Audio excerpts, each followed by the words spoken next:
Well, the memories are still fresh. Craters created jarring bumps and damaged numerous vehicles. Some liken that trip on 264 to navigating a minefield. Well, now VDOT has released a preliminary report on that pothole disaster exactly 1 month ago.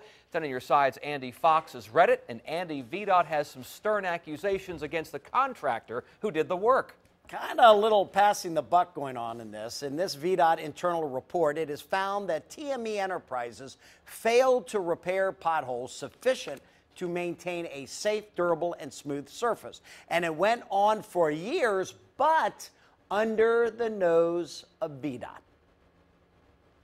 The internal report on the potholes produced by VDOT seems to pass the buck from VDOT to TME Enterprises. That TME failed to be proactive in permanently fixing potholes from the start of the contract 5 years ago. Commonwealth Transportation Board member Aubrey Lane. It's suggesting that nothing had been done in a proactive way over the period of time of the contract.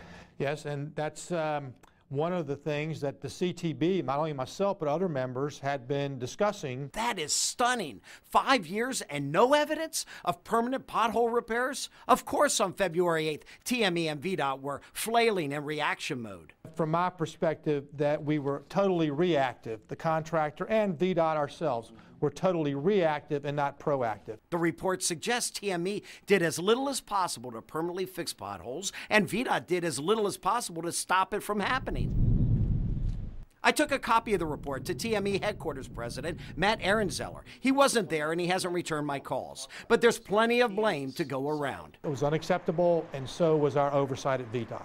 VDOT Commissioner Greg Worley would not answer questions during his teleconference to announce the report is done. I pressed him about whether VDOT fulfilled any of the promises to reimburse pothole victims from the February 8th disaster on 264. Can you tell us, 1 month after this horrendous event on 264, how many claims VDOT has paid out? I will address that question later. Again, just I will address that later. Have any been paid?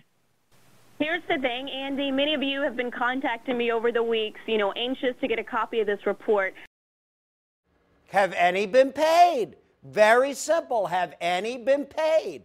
That voice that piped in belonged to Shannon Marshall with VDOT Public Affairs. It was at that point the teleconference ended, and we were told Gregory Worley will have more answers next week. Well, 10 on your side will continue to aggressively cover the VDOT promise to reimburse victims of the February 8th pothole disaster. I'm Andy Fox, 10 on your side. And you can find all of our coverage of pothole problems on wavy.com. Just click on this story.